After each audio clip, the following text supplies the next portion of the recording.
Beleza, pessoal? Vamos começar agora a nossa revisão de CPC 00. Sem perder tempo, bora para a tela.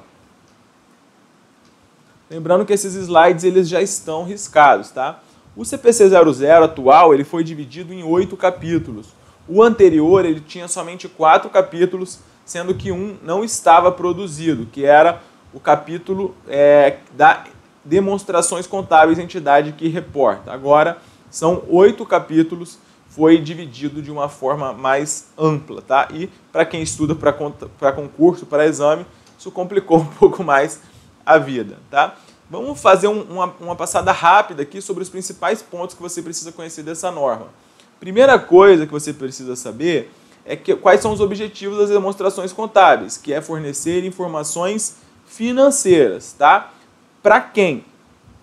Para diversos tipos de usuários, mas os usuários primários das demonstrações contábeis são os investidores e os credores existentes e em potenciais, tá? Então são investidores e credores que já existem ou que possam existir, tá? Essas pessoas usam as demonstrações contábeis para quê?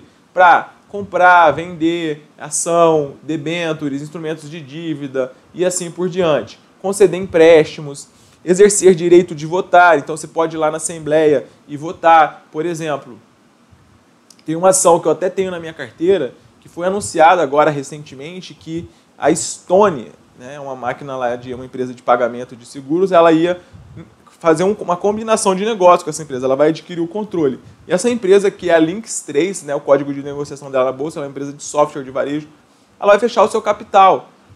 Só que para isso vai ter que ter uma votação na Assembleia Geral, né? E aí, é uma confusão, acabou que eu vendi as ações dessa empresa, porque eu detesto ficar perdendo tempo com essas coisas. E o que acontece? Eu vou me basear, você pode usar as demonstrações contábeis para se basear, para poder dar seu voto em Assembleia Geral. Nós que somos pessoas com pouquíssimo dinheiro perto dessas empresas, pouquíssimo mesmo, por mais que você tem alguns milhões ou não na sua conta, né? Alguns milhões não faz diferença nenhuma nessa empresa. A Lynx, por exemplo, foi vendida por 6 bilhões, tá? É muita coisa, e ela é uma empresa pequena na nossa bolsa de valores, tá? Mas as informações servem para que você possa tomar esse tipo de decisão. Aqui, o que você precisa saber? As demonstrações contábeis têm por objetivo fornecer informações, os usuários primários, né, são investidores e credores, tá? Exemplo. Outra coisa que você precisa saber é que os usuários primários, geralmente, eles não podem solicitar informações diretamente para a entidade. Por isso, eles precisam das informações contábeis para tomar as suas decisões. Beleza, vamos seguir a nossa vida. Agora, esse item, ele fala que as demonstrações contábeis, elas não fornecem todas as informações de que os investidores necessitam, nem os credores, etc. Por exemplo, as demonstrações contábeis, elas não falam o cenário macroeconômico, isso é uma coisa que cabe à economia. Então, por exemplo, você vê um país que está numa crise, uma taxa de juros baixa, a inflação aparentemente maquiada, a inflação de alimentos está em 8%, não está em 2%, né? Porque o IPCA, que é o Índice de Preço ao Consumidor, ele tem uma série de coisas dentro. Aí tem lá alimentação e tem transporte. Então é como se você tivesse com a mão no congelador, outra no fogo, no fogão. No meio tá ok. Então assim, mas o bicho está pegando. Isso é o que o Brasil parece viver hoje em dia. A gente vai ter uma confirmação mais para frente. Mas isso não está nas demonstrações contábeis porque elas não fornecem todas as informações. Você precisa de outros eventos também, né? Você precisa saber o cenário político, como que está a situação do nosso judiciário, nosso presidente, nosso congresso, tudo isso são informações que acabam por influenciar e que não estão nas demonstrações contábeis, beleza? O que mais que você precisa saber? As demonstrações contábeis, relatórios financeiros para fins gerais são das demonstrações contábeis, tá? As demonstrações contábeis, elas não têm por finalidade apresentar o valor da entidade. Então, por exemplo, a Lynx, ela foi vendida por 6 bilhões. Mas se você olhar o patrimônio líquido dela, é menor. Tanto que no dia que foi anunciada esse processo de combinação de negócios, quando a Stone foi comprar o patrimônio da Lynx, as ações subiram mais de 30%. Por quê? Porque elas estavam ali negociando mais ou menos em torno de 20 e tantos reais. 24, 25, não sei, que eu não lembro, e elas saltaram lá para R$ 34. Por quê? Porque foi precificado o valor de mercado da companhia em R$ 34, mas se você olhar o valor patrimonial dessa companhia, é muito menor. Tá? As demonstrações contábeis, elas não evidenciam, portanto, o valor da companhia. Quem tem que achar o valor da companhia, isso até que muita gente aí da área de finanças chama de valuation, é uma coisa que eu particularmente não gosto muito, prefiro me basear nas demonstrações contábeis, né? Quem acha o valor é a pessoa que está tomando ali a decisão. Todos entendendo até aqui? O que mais que você precisa entender, tá? Ali ainda o CPC 00 fala sobre o regime de competência e o regime de caixa. Fala que o regime de competência reflete melhor a situação na contabilidade. O regime de competência é aquele que reconhece as receitas e despesas quando elas ocorrem, independentemente de pagamento ou de recebimento, beleza? O que mais que você precisa saber? Existem investidores que fazem análise de esses relatórios, etc. Eles vão se basear no fluxo de caixa da empresa para saber o quanto ela está gerando de caixa operacional, como é que está o fluxo de investimento dela. Tem um indicador que chama CAPEX. Vocês sabem o que é o CAPEX? É o quanto ela está gastando em imobilizado, intangível, se ela está repondo a depreciação, se ela gasta muito, se ela gasta pouco e assim por diante, beleza? Então tudo isso, o fluxo de caixa também é importante. Lembrando que a DFC é elaborada pelo regime de caixa. Aí beleza, sobre o capítulo 1, esse era o principal ponto. Cumpre lembrar ainda que o CPC 00, ele é um pronunciamento propriamente dito? Não, ele não é um pronunciamento propriamente dito, tá? Então quando ele entra em conflito com algum outro pronunciamento específico, vai prevalecer esse pronunciamento específico. Partindo para o capítulo 2, que trata das características qualitativas das demonstrações contábeis, nós temos o quê? As características qualitativas podem ser divididas em características qualitativas fundamentais e características qualitativas de melhoria. Qual que é o macete para lembrar isso aqui? Alguém sabe? É o COCOTEV.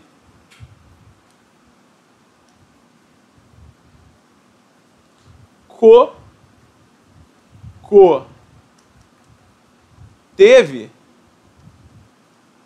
re, beleza? É o COCOTEV re. Então, são características qualitativas das demonstrações contábeis.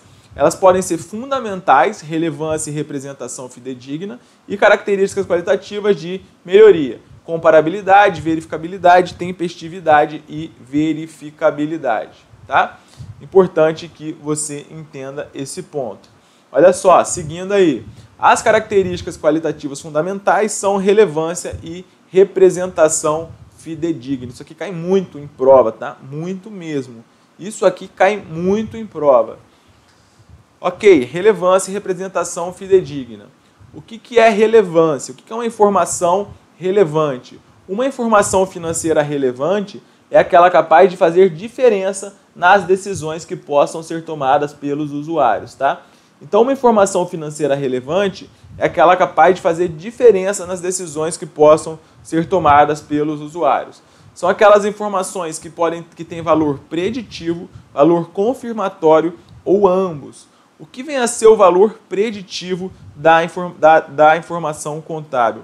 O valor preditivo é o seguinte: vamos supor que você tem lá, vamos supor Magazine Luiza, que é uma empresa que vem numa crescente muito grande aí dentro do setor de varejo, que é um setor complicadíssimo, mas é uma empresa que se destaca muito. Então, Magazine Luiza tem a sua receita no ano de 2018 de tantos bilhões, em 2019 de tantos bilhões mais 10%, em 2020 tantos bilhões mais 10% ainda, e a cada ano ela vai crescendo aí 10%. Isso aqui é só um exemplo, eu não sei quais são os números propriamente, que eu não acompanho. Mas, então isso quer dar uma predição de que, olha, essa empresa ela está numa crescente, né? Quando você analisa essa empresa, você pode fazer uma predição de que ela vai continuar dando lucro, né? Tem até uma estatística que fala que 95% das empresas da Bolsa que não tiveram prejuízos assim recorrentes, elas vão continuar dando lucro, que é o que importa para quem está investindo. Então, o caráter preditivo da informação contábil é justamente isso, é você conseguir predizer, predizer é você tentar analisar, prever resultados futuros, tá? A informação contábil, ela também pode ter valor confirmatório. O que é um valor confirmatório? Valor confirmatório é quando a informação contábil, ela serve de feedback, né? Feedback. O que é isso? Então, por exemplo, você fez a sua análise lá da Magazine Luiza e você viu que a empresa estava crescendo 10% ao ano. Quando chegou lá em 2022, você vai chegar e falar assim, bom, aconteceu isso mesmo? A empresa cresceu 10% ao ano? Se aconteceu isso, você vai confirmar, tá? Você vai confirmar. Esse é o caráter confirmatório. Ou a informação contábil pode ter as duas alternativas, que é o ambos, tá? Além disso, você precisa saber o que é materialidade. O que é materialidade? Materialidade é um aspecto específico dentro da relevância. Materialidade é quando a omissão, distorção ou obscuridade de uma informação puder influenciar as decisões que os principais usuários possam tomar, tá? Então, por exemplo, a CVC, vou dar um exemplo aqui da CVC que aconteceu com ela na Bolsa de Valores. Ela teve algum problema lá de contabilização de repasse de fornecedores, de clientes, alguma coisa assim, que estava dando um erro ali nas demonstrações contábeis da empresa, da ordem de muitos milhões, muitos 300, 400 milhões, sei lá. Era uma coisa assim.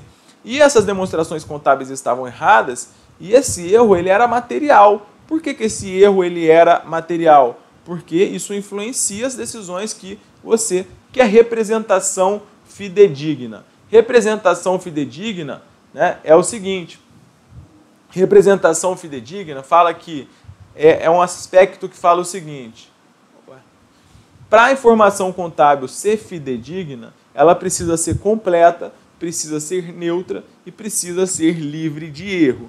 O que isso quer dizer? A informação distorcer aquilo por causa do seu viés. E ela é livre de erros, né? Livre de erros não significa exatidão, mas que significa que você está escolhendo os métodos corretos. Por exemplo, você não pode escolher o EPS para avaliar os seus estoques, tá? E aqui um grande ponto que eu acho que pode cair na prova, não sei se a Consulplan vai se aventurar nisso ou não, mas é a prudência. O que é a prudência? A prudência ela voltou para as demonstrações contábeis. Ela estava na primeira versão do CPC 00, aí na primeira revisão ela foi sacada, porque prudência envolve um pouco de subjetividade. As demonstrações contábeis acabam por ser subjetivas, mas prudência ela varia muito de acordo com país para país, de acordo com a cultura e assim por diante.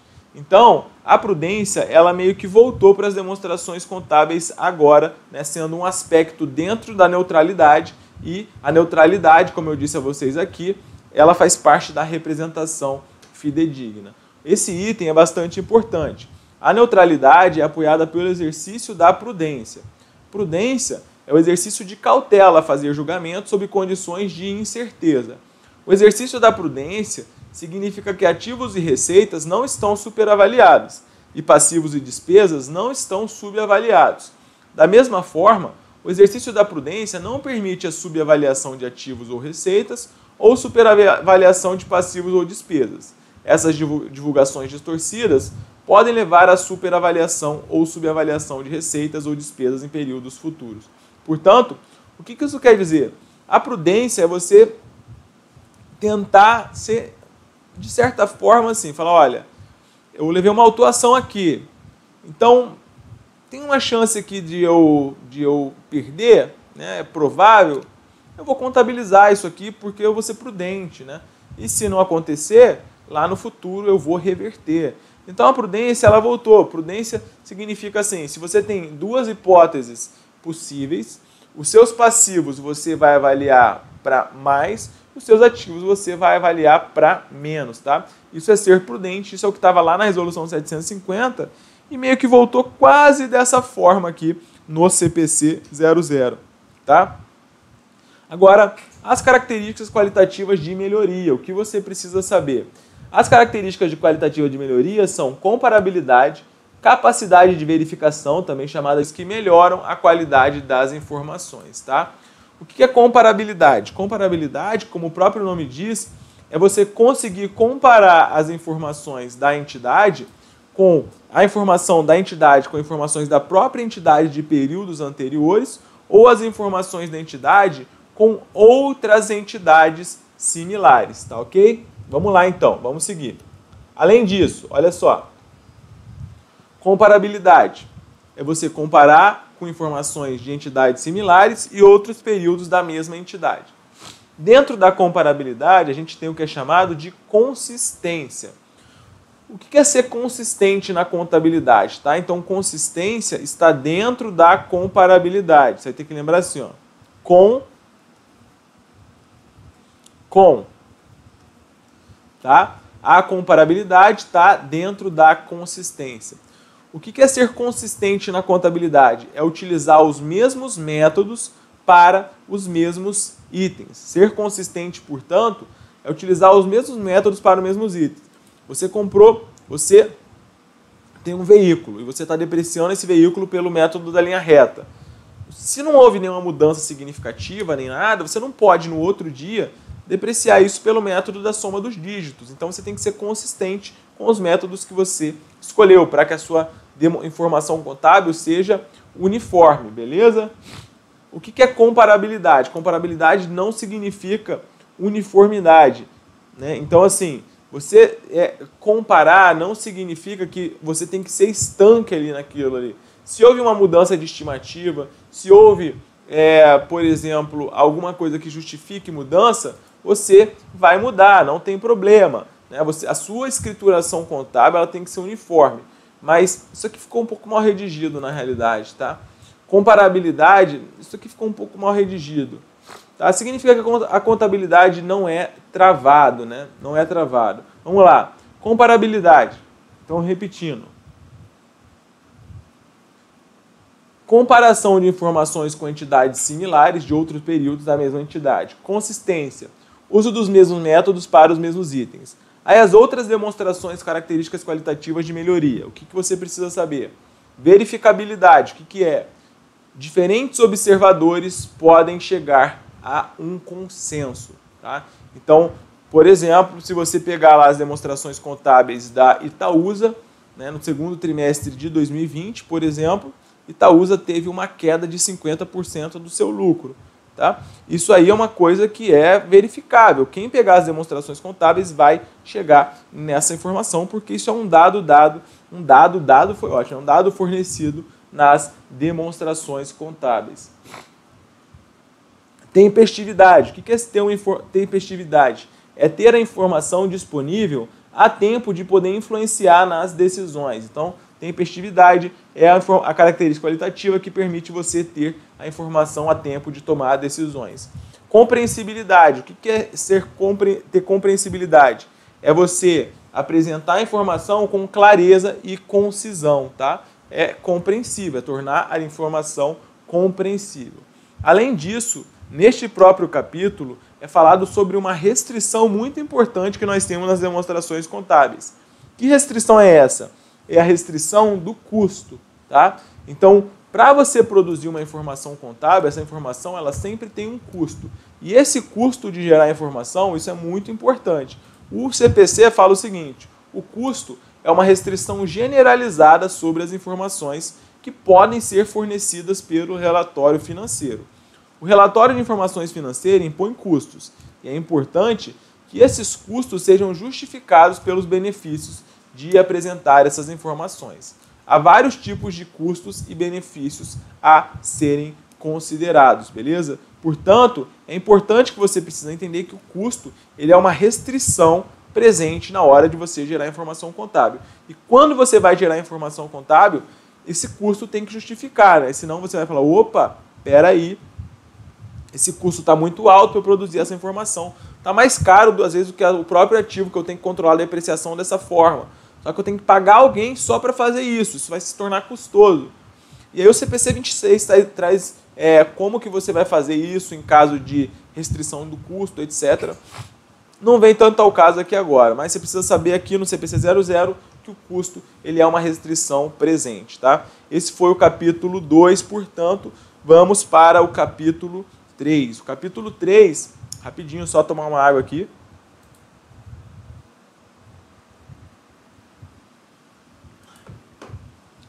capítulo 3, que fala sobre a entidade que reporta as demonstrações contábeis, né? Ou seja, quem está elaborando e publicando as demonstrações contábeis.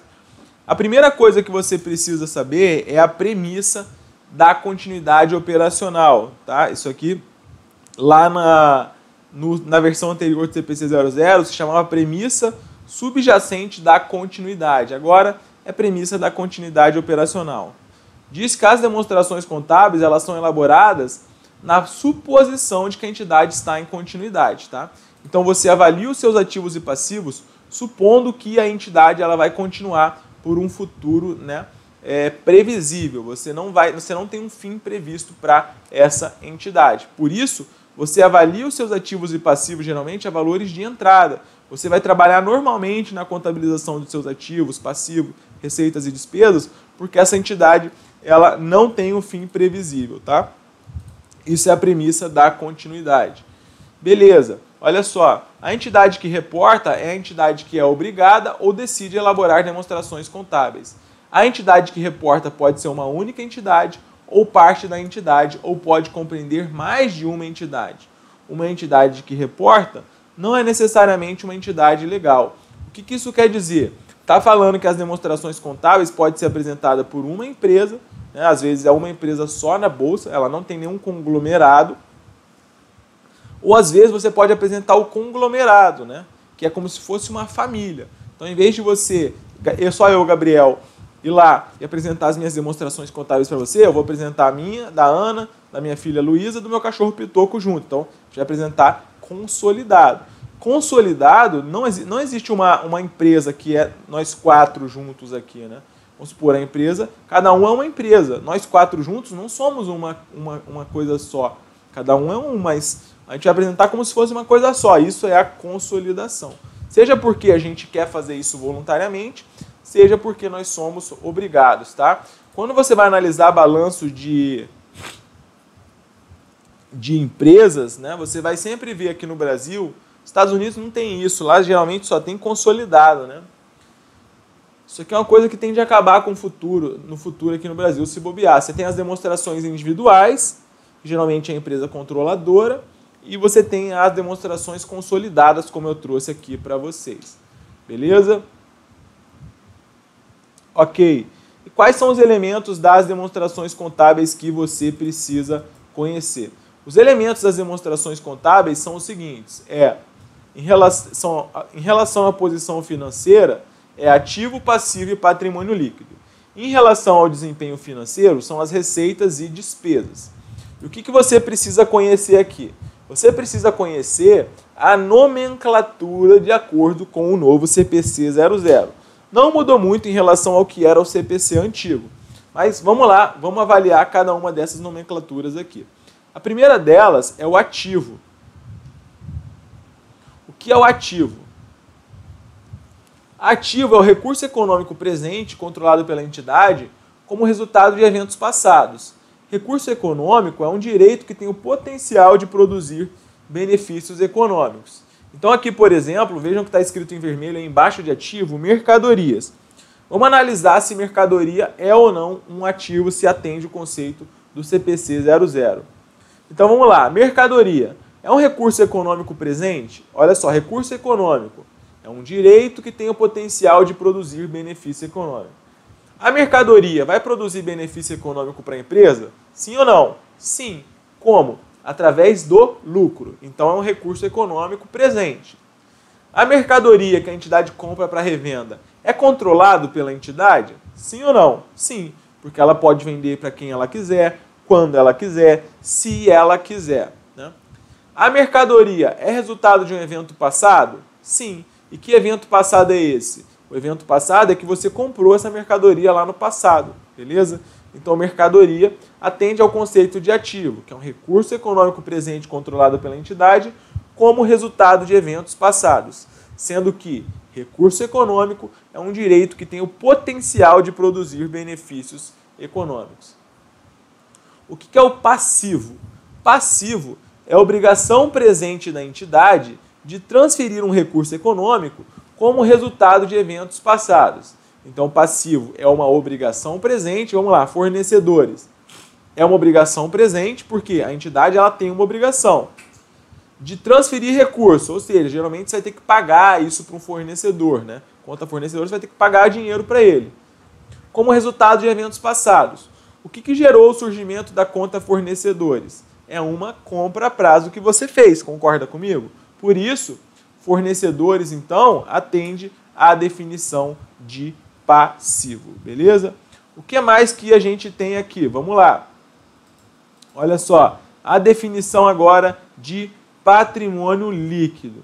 Qual é a definição de patrimônio líquido? Patrimônio líquido é a participação residual nos ativos da entidade após a dedução de todos os seus passivos. Ou seja, é o que sobra, né, nos ativos depois que você tira os passivos. Ou seja, é a velha equação fundamental da contabilidade. Ativo é igual a passivo mais PL. Tá? Então, PL é igual a ativo menos passivo. E receitas. Receita é o quê? Receita é um aumento no ativo ou redução no passivo que resultam em aumento no PL. Porque a gente sabe que quando você tem uma receita, isso aumenta o PL. Tá? Então, a receita, ou você está aumentando um ativo, por exemplo, comprei mercadoria, vendi mercadoria à vista, aumenta o ativo pela conta caixa, aumenta o PL, porque quando você aumenta a receita na DRE, isso vai aumentar o PL também. Ou uma redução no passivo, por exemplo, você pagou lá uma obrigação que você possuía com desconto, então isso vai ser uma receita financeira para você, beleza? Outro ponto... Desculpa, espirrei aqui, desculpa. Outro ponto que vale a pena observar aqui é que fala sobre, exceto aqueles referentes a contribuições de detentores de direitos sobre o patrimônio. O que isso significa? Que as receitas, elas não são transações com os sócios. Contribuições de detentores de direitos sobre o patrimônio são os acionistas da companhia. Portanto, quando um sócio integraliza capital social, isso não é uma receita, tá? Receitas não são transações com os sócios. O que mais? Despesas. O que são despesas? Despesas são reduções nos ativos ou aumentos no passivos que resultam em reduções no patrimônio líquido, tá bom? Então, despesa, você está reduzindo o seu ativo, por exemplo, uma perda que você teve, ou está aumentando o seu ativo, por exemplo, reconhecimento de tributos, que resulta em redução no PL, porque quanto mais despesa, menor o seu PL. Exceto aqueles referentes a distribuições aos detentores de direitos sobre o patrimônio. Por exemplo, aqui dividendo. Então, quando você está distribuindo dividendo, dividendo não aparece na DRE. Dividendo aparece em que demonstração? DLPA, tá? Porque dividendo não é uma despesa, é uma remuneração do capital dos sócios. Muito rápido ou conseguiram entender? Beleza. Então, os direitos, segundo o CPC 00, né, o ativo fala que recurso econômico é um direito. Quais são os tipos de direitos que vocês podem ter aí em uma sociedade, né, relativos ao ativo? Esses direitos, eles podem ser obrigações de outra parte, como, por exemplo, conta clientes. O cliente está te devendo, ele tem uma obrigação. Despesa antecipada. Você já pagou, né, o seu direito, você pode usar o seguro. Duplicatas a receber, a mesma situação dos clientes. Ou podem ser direitos reais, né, que são direitos sobre coisas, direitos reais. Estoques, imobilizados, intangíveis. Beleza. A gente falou e a gente sempre fala para vocês que o ativo ele tem que produzir benefício econômico. Vocês lembram disso? Só que esse benefício econômico ele não precisa ser certo e nem provável. Tá? Esse benefício econômico ele tem que ser potencial, pelo menos. Ou seja, ele tem que existir em alguma instância. Beleza? O benefício econômico que o ativo vai gerar, ele não precisa ser 100% certo. Ele não precisa ser provável. Mas em alguma instância ele tem que existir.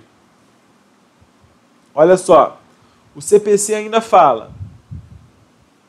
Quais são as formas aí de você ter benefício econômico? Você pode receber caixa, como por exemplo aplicações financeiras. Você pode trocar recursos em condições favoráveis, que é quando você vende algo com lucro. Você pode produzir fluxo de caixa, como as máquinas que produzem mercadorias e vão vender, essa mercadoria vai tirar lucro. Você pode receber caixa, como venda de mercadorias também. Você pode extinguir passivos, como pagamento de fornecedores. Tá? Os passivos, geralmente, são obrigações. Obrigações de quê?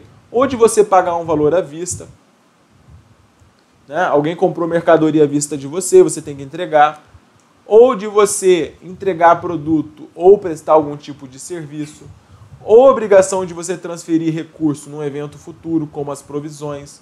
Ou quando você emitiu instrumentos financeiros, como por exemplo as debêntures. Você lançou debêntures lá no mercado, pegou empréstimo junto ao público e você tem que pagar isso.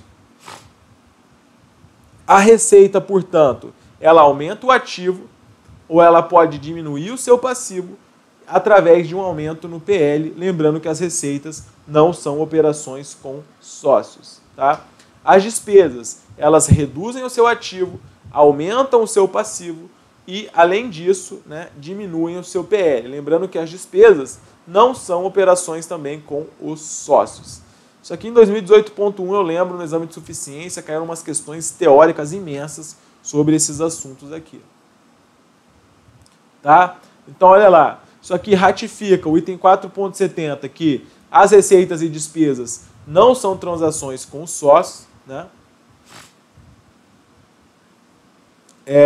Que mais que é importante? Capítulo 4 é isso.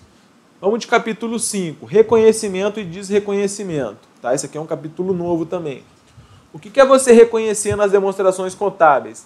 Reconhecer é o processo de captação para inclusão no balanço patrimonial, na DRE e na demonstração de resultado abrangente. Tá? Ou seja, reconhecer é o seguinte, você lançou lá alguma coisa na conta bancos. Beleza, você vai lançar na conta bancos. Isso é reconhecer.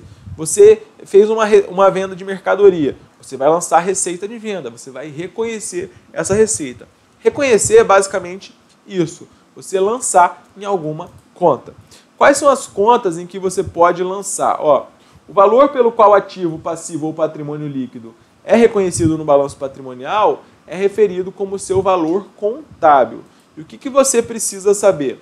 O reconhecimento ele pode ser feito no balanço, ele pode ser feito na demonstração do resultado do exercício, ou ele pode ser feito na demonstração de resultado abrangente. O que é a demonstração de resultado abrangente? Demonstração de resultado abrangente são aquelas receitas e despesas que vão diretamente para o patrimônio líquido. Tá?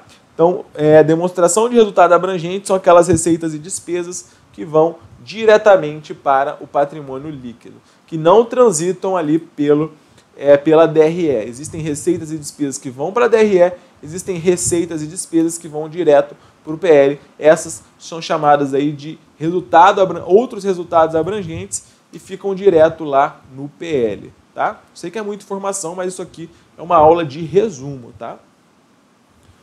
O balanço patrimonial DRE e DRA refletem ativo, passivo e PL, receitas e despesas. Para você reconhecer qualquer item na demonstração contábil, essa informação ela tem que ser útil, beleza? Essa informação ela tem que ser fidedigna e o custo de você reconhecer essa informação ele deve justificar. Beleza? Ó, para que o ativo e o passivo seja reconhecido, ele deve ser mensurado. Em muito caso, essas mensurações devem ser estimadas. Estão sujeitas à incerteza na mensuração. Esse item fala que, por exemplo, muitas vezes a contabilidade ela é feita como uma proxy ali, né? Não é geralmente um valor muito não é geralmente não, muitas vezes pode não ser um valor tão exato. Mas mesmo que essas incertezas elas existam, isso não impede de você utilizar a contabilidade, tá? A contabilidade ela é feita mesmo no caso de elevados níveis de incerteza. Seguindo. O que é o desreconhecimento? Desreconhecimento é como o próprio nome diz, é a retirada de parte ou totalidade de ativo ou passivo reconhecido no balanço da entidade. O desreconhecimento normalmente ocorre quando esse item não atende mais à definição de ativo ou passivo. Para o ativo, geralmente ocorre quando a entidade perde o controle da totalidade ou de parte do ativo reconhecido. Por exemplo, você tinha um estoque lá na sua empresa, você vendeu. A partir do momento que você vendeu, você não tem mais o controle sobre aquilo. Então você vai desreconhecer, né? Esse nome é estranho, mas é isso que você vai fazer. É dar baixa naquele seu ativo.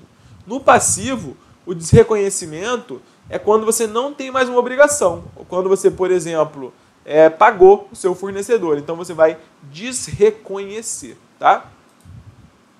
Seguindo a vida, ó, já vimos 5 capítulos em 35 minutos, tá? No curso, esse pronunciamento ele tem 8 aulas. A gente demorou quase 5 horas para falar. Beleza? Vamos lá. Ou talvez até mais. Mensuração, custo histórico. Isso aqui mudou um pouquinho também. O custo histórico ele continua existindo. O que acontece? Geralmente os elementos do ativo e passivo eles são mensurados inicialmente ao custo, que é o valor que é o preço da transação, tá? Então o custo histórico é o quanto você pagou ou quanto você vai pagar por um ativo ou para transferir um passivo. Então isso é chamado de custo histórico, beleza? Geralmente os ativos e passivos não é uma regra geral, né? Não é que não é uma regra geral, é uma regra geral, mas tem algumas exceções. Geralmente os seus ativos e passivos são mensurados inicialmente ao custo histórico, tá?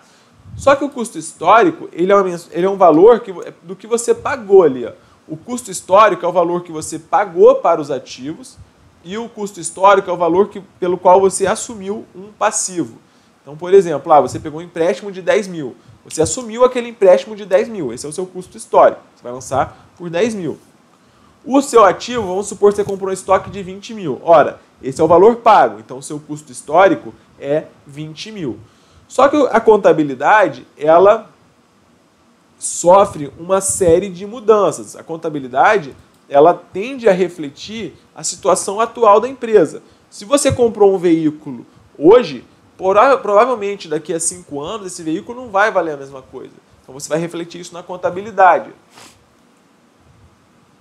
Se você fez um empréstimo para pagar daqui a 10 anos, o valor pelo qual você quitaria esse empréstimo hoje não é o valor pelo qual você vai quitá-lo daqui a 10 anos. Então isso também vai ficar refletido na contabilidade.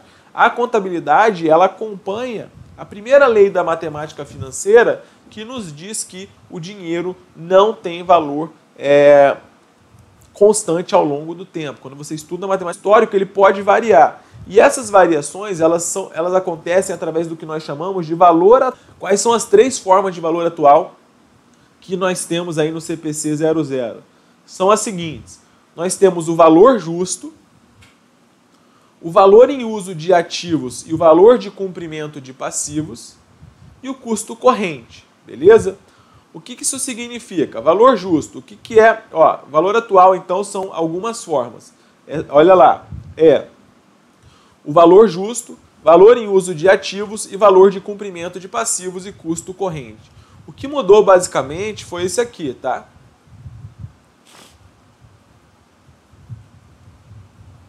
Isso aqui é meio que o valor presente, que estava lá na versão antiga.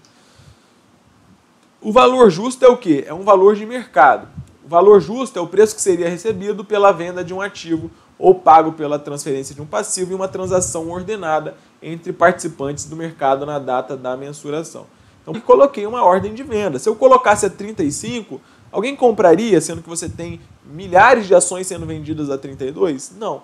Então, esse é um valor que eu não escolho. Aquilo ali é um valor que foi arbitrado assim, pelo mercado. Aquele valor é o valor de mercado. É o valor sobre esse valor, tá?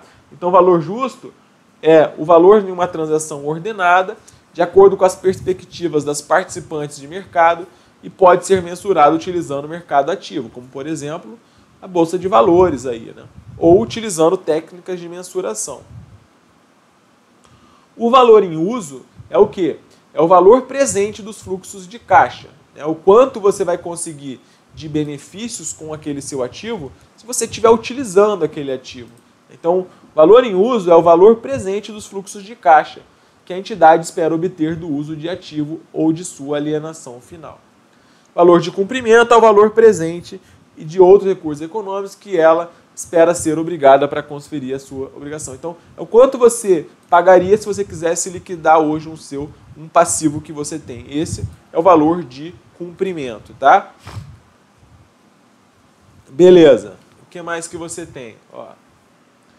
Valor em uso é o valor presente do ativo. Valor de cumprimento é o valor presente para cumprir a obrigação. E custo corrente é o custo na data da mensuração. Geralmente é um custo de reposição. É o seguinte, você vai fazer as suas demonstrações contábeis, o custo corrente é assim, eu vou adquirir esse celular aqui na data das demonstrações contábeis. Quanto eu pagaria para adquirir um celular equivalente a esse? Esse aqui não, porque não é mais fabricado.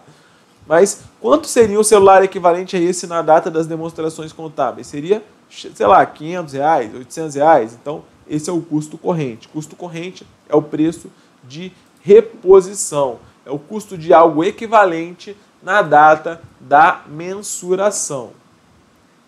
Beleza. Capítulo 6 foi para a conta.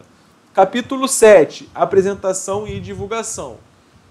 A entidade que reporta comunica informações sobre seus ativos, passivo, PL, receitas e despesas, apresentando e divulgando informações de suas demonstrações contábeis. O que é classificação? Classificar é você organizar os ativos, passivo, PL, receita ou despesa com base em características compartilhadas para fim de divulgação e apresentação.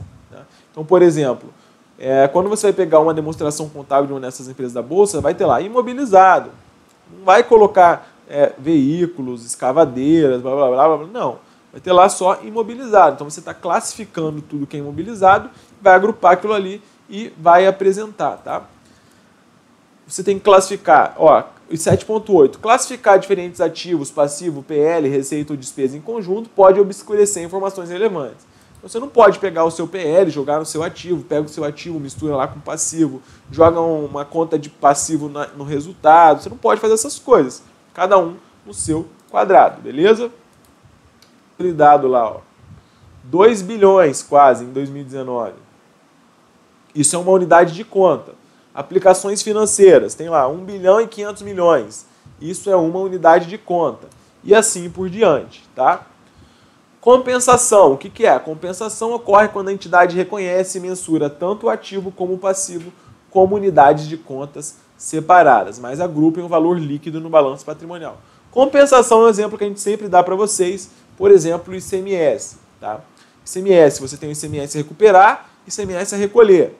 Então você pode compensar isso, você vai apresentar por um valor líquido. Você vai compensar isso. Os dois são lançados de forma separada, mas no final você vai compensar e apresentar uma coisa só.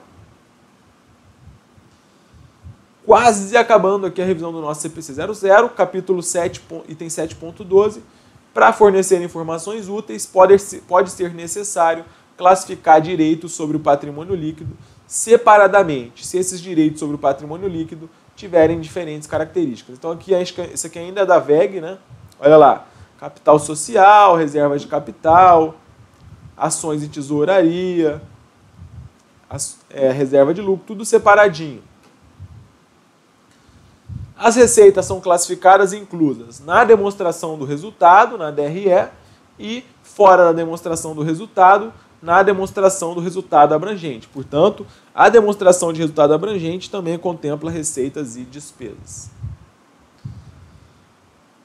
Mais 3 slides e aí a gente encerrou a nossa revisão. Agregação é a soma de ativos, passivo e PL, receitas ou despesas que possuem características compartilhadas e são incluídas na mesma classificação. Agregação torna informações mais úteis ao resumir grande quantidade de detalhes. Contudo, a agregação pode apresentar o seu balanço simplesmente assim, ó, ativo circulante, ativo não circulante. Não, você pode agregar imobilizado, equilíbrio, tá? E aqui, o último capítulo fala sobre a manutenção do capital físico e manutenção do capital financeiro. O que é isso? No seu capital investido. Então você chegou lá e comprou 20 mil reais em ações do Itaú, a manutenção do seu capital financeiro é o seguinte, ó, lá no final do exercício, você chegou, esses 20 mil reais que você comprou, eles são 25 mil reais, você teve um ganho de tanto, teve a inflação de tanto, você teve um ganho líquido ali de tanto. Beleza, o seu capital financeiro ele foi mantido. Agora, a manutenção do seu capital físico diz respeito à capacidade produtiva, tá? Então a empresa ela tinha uma capacidade produtiva de produzir lá 500 mil unidades e no final do exercício ela só tem capacidade de 450 mil. Então você teve um decréscimo na sua capacidade produtiva.